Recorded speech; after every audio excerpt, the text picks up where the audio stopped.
Welcome to Not Milk Never Milk. Subscribe if you're lactose intolerant. In this video, I will explain how to fix PayPal's something went wrong error. First, ensure your internet connection is stable. A weak signal can cause issues. Next, quickly check PayPal's server status online to rule out widespread outages. Then, clear your browser's cache and cookies, as old data often interferes. Finally, try accessing PayPal from a different browser or even another device like your phone to see if the problem persists there.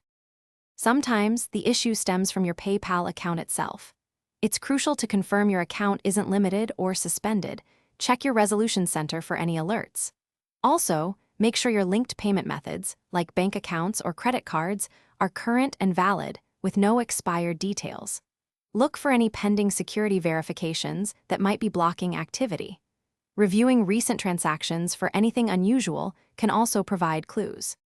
If the problem occurs during a transaction, double-check the recipient's email or phone number for accuracy. A small typo can cause big problems.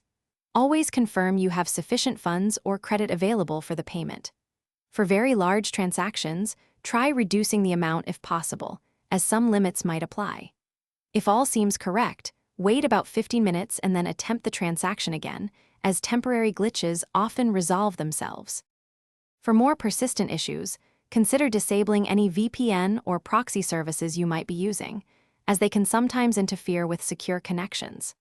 Ensure your browser and operating system are fully updated to their latest versions. If these steps don't work, your best course of action is to contact PayPal customer support directly. Be prepared to provide them with specific error messages and all the details of your situation for quicker resolution.